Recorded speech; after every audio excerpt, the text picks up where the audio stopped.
And we're back at 7:35 a.m. here on 95.1 FM, 790 a.m. KFYO Mornings with Dave and Matt. And as promised, we have the man, Mr. John Osborne, with us. Good morning there, John. Good morning. How are you? What is your official title? Are you CEO of? CEO of the Lubbock Economic Development Alliance and Market Lubbock. Yep. And Visit Lubbock is a part of Market Lubbock. And so we just kind of use CEO for all the above. Well, as I had told you, we had a lot of people comment via text and phone calls last week about the situation that we have with South Plains College and the amount of money. What, nearly $15 million, is it overall? 13. The part that's coming out of LEDA is actually $13 million, but that's going to be over 2 years. No, that's actually there's multiple discussions there. So $10 million is being used. The whole project. There's $2 million worth of acquisition costs that both the city and South Plains College voted on, and South Plains College will be paying for that. And then there's estimates of about $15 million in renovation costs to the building. Okay, we're getting ahead of ourselves because I want to go back and start from the beginning. What is LEDA? How was it founded? What does it do? What's its goals, its purpose? Sure. The Lubbock Economic Development Alliance, or LEDA, was actually as a result of the people of Lubbock voting in 2003 to establish a economic development corporation. And it's funded through a sales tax. It's 1/8 of 1%. We're one of 3 communities in the state that's at the 1/8%. Most communities are at the half, but some are at a quarter as well. And that's about how much a year? It's a total of about $7 million in sales tax revenues that end up just coming 1/8 of 1%. That's correct. Jeez. And then its primary purpose is to increase the economic activity here in our community as it relates to primary jobs and bringing investment into the community. So that means we're focused on bringing headquarters, back office operations, manufacturing, distribution, research type companies here. So much of what company executives are looking for when they are trying to decide where to locate their next operation is related to workforce, that a lot of what we do is actually focused on workforce and trying to ensure that our residents have the skills and talents that are necessary, and also that we are attractive enough as a community and as with the right types of jobs here to get people to want to move here. So with the South Plains College deal, how did that begin? I mean, was this something that South Plains College came to y'all, or was this something that because I know that this was something they were talking about, man, it's probably 6 months or longer ago, that they were going to look at that building and the partnership with Texas Tech or the building for when the city council and Lubbock moved out of that. Well, it's actually been going on longer than that. I want to say that it was at least 5 years ago, and it may be longer. I started really learning more about community college systems in Texas and their influence on the workforce. Approximately 70% of all community college students are working also at the same time, and we were beginning to really, at that point in time, run into challenges with the availability of workforce in our area. We've been at basically 3% unemployment, sometimes 2% and sometimes 3.5%, ever since about that time. And so most of our businesses were really screaming that they wanted more and more people to come to work here. We were seeing a lot more restaurants and hotels and expanding and growing, and we just needed more workers. And so we started to realize that tuition costs weren't the thing that was driving whether someone actually went to the community college or not. They typically are lower. But if you look at Blinn, which is down in Brenham, Texas, where Bluebell ice cream is made, they also have campuses over in College Station, and obviously are a direct route to try to get into Texas A&M. But they have twice as many students as South Plains College does, and yet they have the 5th highest tuition rates in the state, whereas South Plains College is much, much lower. So was it determined then that there's just no way that South Plains College could afford that building and afford to move to Lubbock without the help? No. And let me address just a bit more on that. I'm so sorry. It's a longer discussion, but When we started, South Plains College was originally wanting to expand out of the Byron Martin Center. We had helped put them in there back in the late 90s with Market Lubbock. And so we went to go look at this old Chevrolet building. And while we were visiting there with Dr. Sharp, I said to him that I would love to see him have a presence in the downtown area as well, with more of an academic type campus or center. And so we kind of went forward just a little bit with both projects, and then Dr. Sharp very much put the brakes on coming downtown, and we only focused on the Avenue Q facility, which is now called the Lubbock Center. That's been hugely successful. Yeah, I think in 1 year they became completely full. Yes. In fact, their enrollment increased 85% year over year from the time that they were inside the Byron Martin Center to the time that they were out. And it gave LISD a lot more room to expand. So now that project's been successful and they've seen that the model can work, then we approached them again about coming to the downtown area. And it was for multiple reasons. It's not only to have more workers here and to create pathways for students to go to Texas Tech University, also to give our residents opportunities that they may not otherwise have, but also it was an opportunity to help in the revitalization of downtown. And so there's lots and lots of reasons why we have been encouraging this. So we fast forward, and about a year ago, we finally came to an agreement between the city of Lubbock, LEDA, and South Plains College to work to try to get them into the current city hall. So current city hall is moving to Citizens Tower by the end of this year. They're supposed to be out, and so they were looking to either to sell the building to someone, and this presented a great opportunity with the parking that's associated with it and with the types of buildings that are around it. Lots of businesses could easily go in and help support South Plains College, and so we just had to figure out how to structure that deal. So South Plains College brought over some people to go and actually look through the building and see what it was going to take to turn that into some academic classes. And we began to have conversations. I guess the building is going to need to be pretty much gutted.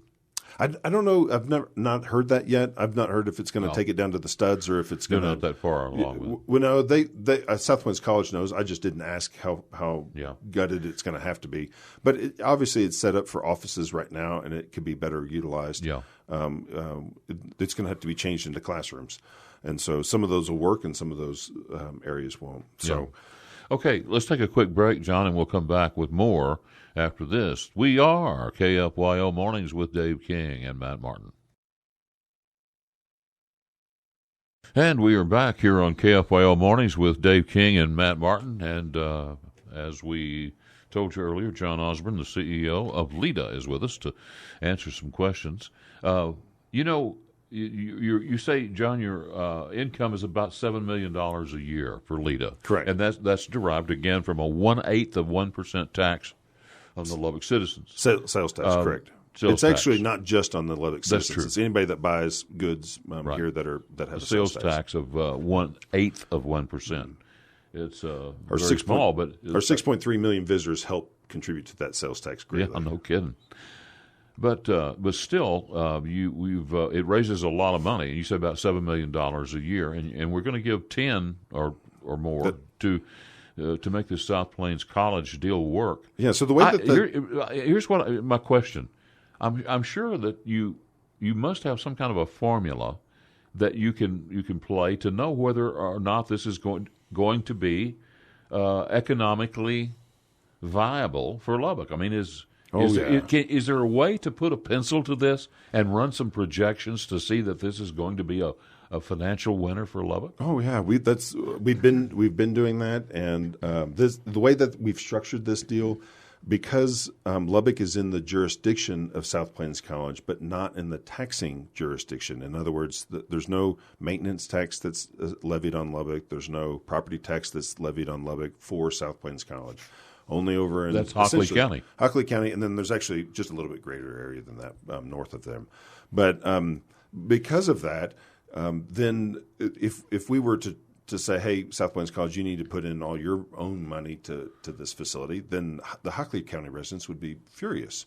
And so we also know that the state reimburses for students as they go to college, but they don't reimburse till later. And so the way that we've structured this deal, South Plains College has realized that they've got the $2 million in acquisition costs that they negotiated with the city of Lubbock. They have about $15 million that they need in order to renovate the facility to be classroom style, much like the Lubbock Center was, although it wasn't as much money back then because it wasn't as big a building. And then in order to ensure that the state starts making their payments on those students, and so that we don't have money coming from Hockley County over into Lubbock, we've agreed to give $500,000 a year for 6 years to help cover the administrative costs of that facility, and that gives that building time to ramp up, and that facility time to ramp up, and the state to start making their payments. Okay, how is this going to benefit Lubbock? Well, it's benefiting in multiple ways. Our primary purpose is to have more workforce. We know that there's a greater chance that graduates of a community college are going to stay in the area that they went. We also know that 70% of students also work at the exact same time. And it's providing an opportunity for some of our citizens that otherwise would have no capability whatsoever to get to Hockley County. They don't have the means to. That could be Timbuktu in terms of how far away it is. And here it's just down the street. And we've seen that with the Lubbock Center. It's increased in enrollment 85% when it moved into that new facility. And that gave a tremendous number of our local citizens that just don't have the means other than by city bus to get to something, to be able to get there. We also know that it's a pipeline for Texas Tech University to continue to grow. Right. And they've got their new agreement that just came into place earlier this year that they announced where there's now a way to be enrolled at both campuses at the same time. You think Texas Tech is for this? Do they view absolutely. This as a yes. They view this very much as a positive, and we've kept them abreast of the conversations all along. Okay. And so we have a texter that has raised a quick question here. Who voted on it? That is a vote by our board of directors and by the city council, and also by the South Plains College Board of Regents. Okay, but as far as the tax money being spent, that's a LEDA board of directors that's appointed by the city council. And then the city council. The city votes for it council as well. also had to vote for it. The whole council? Yes. Mm-hmm. Oh, okay. Yeah. And then South Plains College Board of Regents also had to vote on it. Okay. Another quick break here. 7:52. Dave and Matt in the mornings on KFYO. Back in a moment. We had a texter that said, "Can Mr. Osborne comment on how the Reagor Dykes closing has affected downtown redevelopment?" Our audience would probably like to know the answer to that. Yeah, I sure feel bad for all those people that have lost their jobs with Reagor Dykes. I do know that from what we can tell based on the unemployment rate that most of those people have found jobs in other probably similar industry, but maybe a different company, and or at least have found jobs in the area. So we're pleased about that. Anytime you have a business go out of business, it can hurt that area. It doesn't matter if you're a strip center or if you're downtown or in the mall or whatever. And so it's not ever wonderful, and you sure don't hope for it. But at the same time, there's a lot happening in downtown right now. There's a lot of interest in downtown. There's a lot of big things that are taking place in our downtown area. And so it seems like we've been able to, as a community, absorb this challenge right now. So let me ask you this: is it safe to say in at least Lubbock right now that if you're willing to work and want a job, you may not get the exact job you want, but you can find a job to work? Very much so. Yes. In fact, we know that there are, in the neighborhood from October of 17 to October of 18, there was 16,000 unique job postings for our community, and over 25% of them, almost 30% of them, paid over $50,000 a year. Okay, good to have John Osborne out this morning here at 7:58 a.m. Hey, we'll be back with more John Osborne after this. And we are back, and glad to have John Osborne, the CEO from LEDA, in this morning answering questions. One of the complaints that we heard last week when we brought this up, I was surprised, quite honestly, at the number of our listeners who took an interest in this and texted us and called us, and there was a lot of angry people, but I think it had more to do with just a lack of understanding and misinformation about all this. But, I hope this helps then. I hope this has been helpful. Well, I think it is helping, is to answer some questions. People, basically, I think it gets down to this, and you tell me if you agree, Matt. People do not like the idea of some government entity that they're not aware of, that they don't understand, spending millions of dollars without a vote. That's what it gets down to, I think. Well, I don't know if it's without a vote. It's they want some oversight of their tax dollars. They want to know what's going on, and they want to know why it's going on. Yeah, and sure. And as we said, that's why talking to you about the South Plains College, at least whether you agree or disagree, we know what's going on. We know why it's going on. Yeah. And I think that there's a lot of lack of transparency sometimes, not necessarily because, let's say, you aren't willing to inform people, but because it's just something that people don't know. But again, though, this is something that we've learned this morning when you're talking about accountability. In fact, the city council and the entire council does vote on this. Mm-hmm. In fact, wouldn't it be fair to say they have the final decision?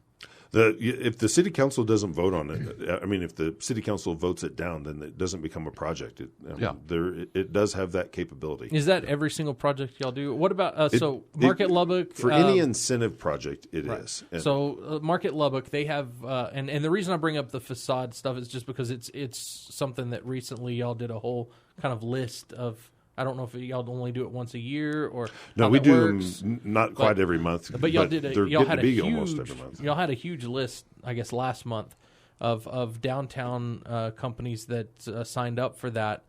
Some of them were, I think, y'all pay up to $25,000, and they have to do at least half that. So some of them are big projects. So we have two types of grant programs for the downtown TIF area. So when I say downtown, that's what I'm specifically talking about. We've mapped it over the exact same area as the TIF. And in order to try to revitalize downtown, because it was affecting our workforce, the ability to attract workforce, whether it's Texas Tech trying to attract deans or professors, or whether it's a business trying to bring a CEO or a management team in, or a salesperson, or anything. It was the state of our downtown was really negatively affecting our ability to attract workforce, and we know that because they view that as the state of your downtown, about the city. Oh yes, absolutely. The state of your downtown is an impression on what's happening in the rest of the city, and we all know that that's not true, but it is a perception. An indicator. It's a perception. That's right. And millennials are now overtaking this year the boomers in terms of total number of people in the workforce, and so as a result, what is it that they want? And they want a revitalized downtown. So. As we begin to look at that, we looked at what could we do in a kind of relatively short time period, not over the next 50 years, but just in the next, I'm going to use the word few years, that we could help encourage reinvestment in the downtown. You've got to have buildings that are available to rent and lease and to be sold in order to get businesses in there, to get residents in there, businesses.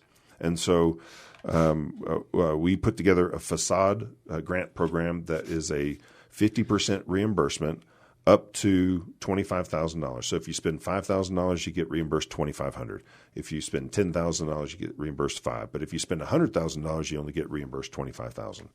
And it's a reimbursement. So you have to do all the work. You have to abide by all the city guidelines and permits, and you have to get bids, and we have to be able to see those bids.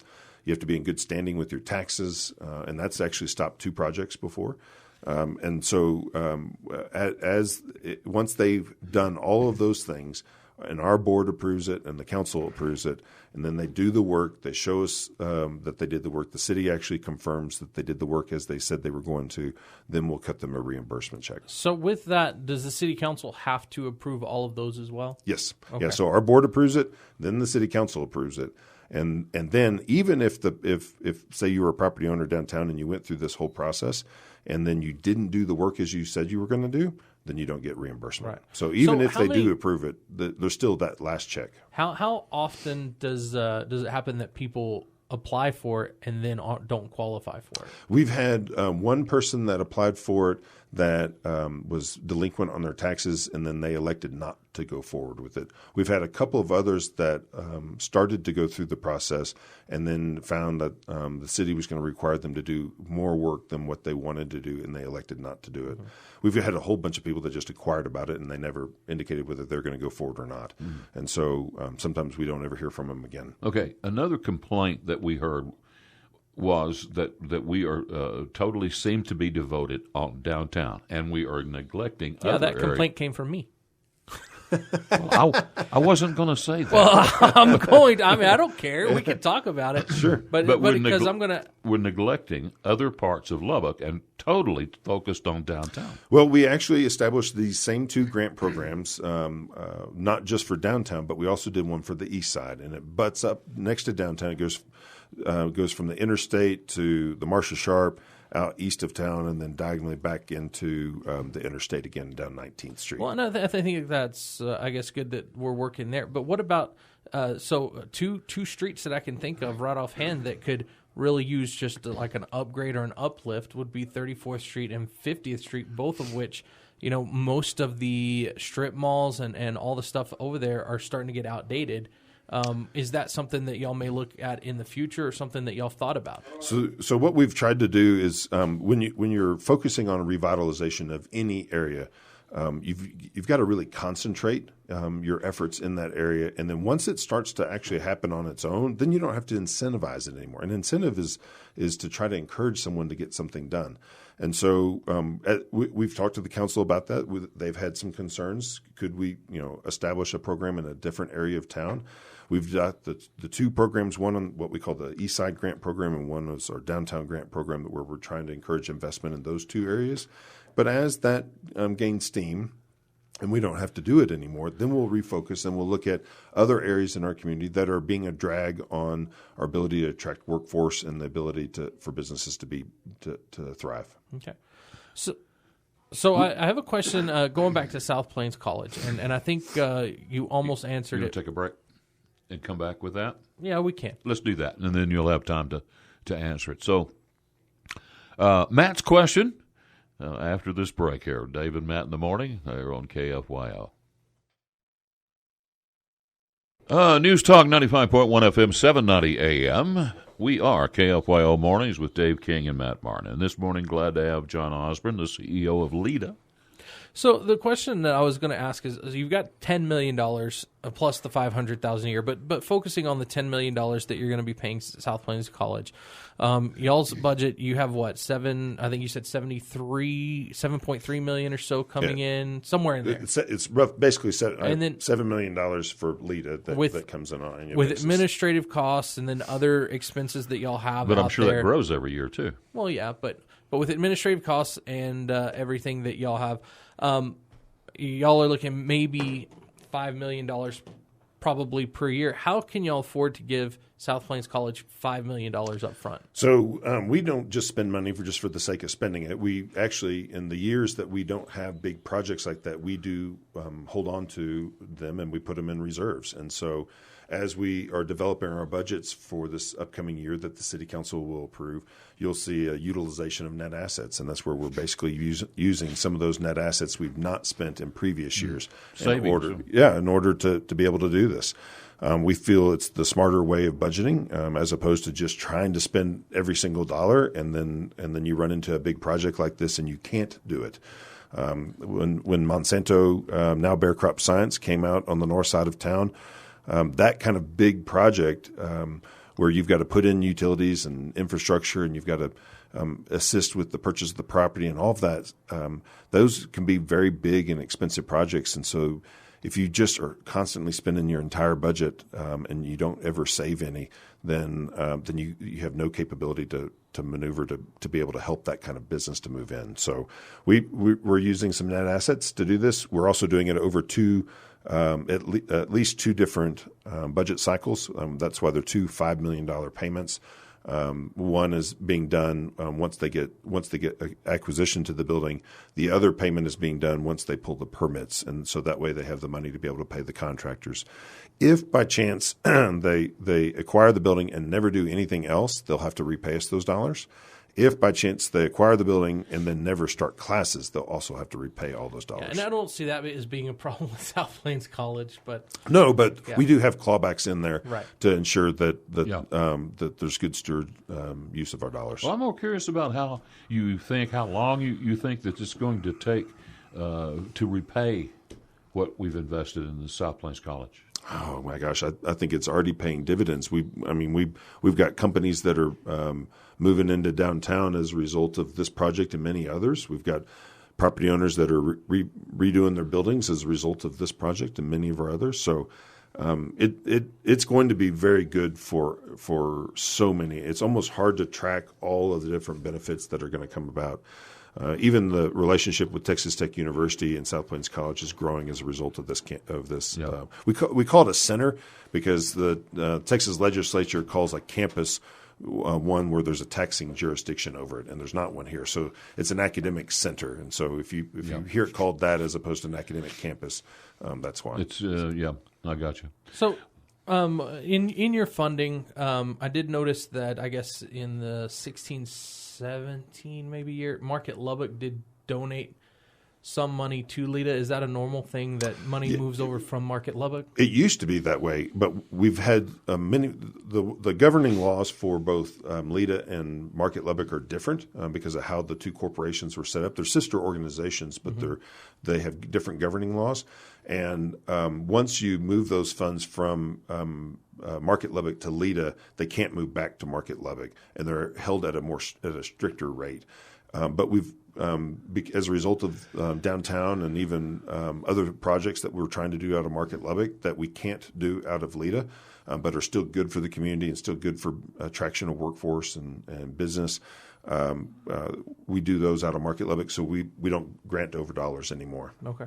It's perfectly legal to do it. Oh, I understand that. I was just wondering. Yeah, but we works. don't do it anymore because we're needing those dollars more in Market Lubbock. Okay. What is we already talked about the budget of LEDA. What's the budget of Market Lubbock? That's about $3.5 million is what we get in property tax revenues per year. Yes. Okay. And that's at the whereas LEDA is a set rate because of how that vote took place of 1/8 of 1% of sales tax. Market Lubbock is basically at the whim of the council. We have to show that we're doing what we're supposed to be doing with those dollars every year, and the council could elect to increase them or decrease them or not give them to us at all. Okay. Give us some inside scoop here. Break some news. Who's in line to come to Lubbock? Well, we've got two companies that are breaking ground right now out at Railport.